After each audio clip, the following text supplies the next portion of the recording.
अस्सलाम वालेकुम to all of you. Welcome to our channel knowledge in. उम्मीद है कि आप सब खैरियत से होंगे। तो आज की इस वीडियो में हम एज रिलेटेड प्रॉब्लम जो है उसका क्वेश्चन डिस्कस करेंगे। वही क्वेश्चन काफ़ी दफ़ा रिपीट हो चुका है पीपीएससी के पेपर्स में। क्वेश्चन है जी हमारे पास, a father is now 3 time as old as his son. यानी फादर जो है उसकी अभी जो प्रेजेंट एज है ना वो उसके बेटे की एज के 3 गुना ज़्यादा है। ठीक है। 5 years back he was 4 time as old as his son. लेकिन 4 साल पहले की बात करें तो उसकी जो एज थी वो अपने बेटे की एज से 4 टाइम्स थी। तो हमने क्या करना है, प्रेजेंट एज बतानी है उसके बेटे की कि उसके बेटे की अभी एज कितनी है। ठीक है। अब हमने स्टेटमेंट से इक्वेशन बनानी है। तो सिंपल देखें, a father is now 3 times as old as his son. यानी फादर की एज 3 टाइम है सन से, तो सन की एज हमें नहीं पता।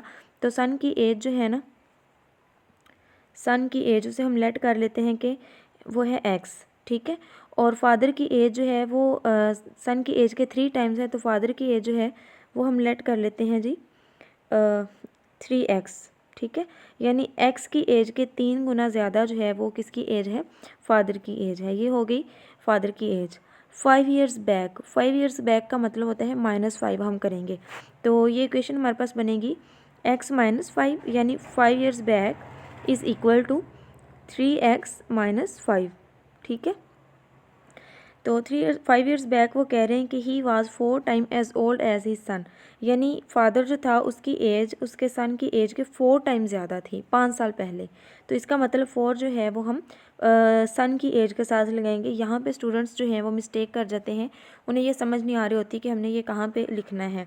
तो 4 टाइम जो है ना वो सन की एज के साथ आएगा, क्योंकि स्टेटमेंट में देखें वो कह रहे हैं 5 years बैक 5 साल पहले he was 4 time as old as his सन।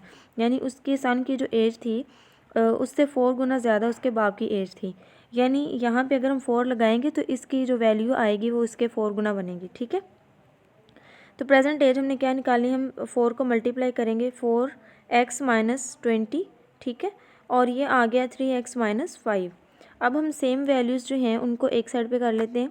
यहाँ पे देखें 4x, तो 3x जो है इस साइड पे आके माइनस हो जाएगा, इज़ इक्वल टू, यहाँ पे लिख लेती हूँ मैं, ये है जी हमारे पास 5, और 20 जो है इस साइड पे माइनस में है तो इधर आके प्लस हो जाएगा, ये -5 था। ठीक है।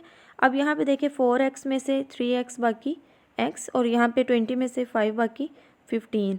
तो ये देखें ये x की वैल्यू हमारे पास आ गई 15। तो x जो थी वो किसकी एज थी, सन की। तो इसका मतलब कि अभी प्रेजेंट एज जो सन की है वो है 15 साल। अगर हमें कहा होता है कि साथ हमें फादर की एज भी बताएं, फिर हमने क्या करना था, यहाँ पे x की वैल्यू पुट कर देनी थी। देखें 3x की वैल्यू क्या आ गई 15, तो ये हमारे पास क्या आएगी 45। तो आप यहाँ से ही देख सकते हैं कि 15 जो है वो 3 टाइम्स कम है 45 से। यानी 45 जो है जो बाप की एज है वो 3 गुना ज़्यादा है बेटे की एज से। ठीक है। समझ ना आया हो कमेंट में बताइएगा, हम अगेन इस क्वेश्चन को डिस्कस कर लेंगे। अल्लाह हाफिज़।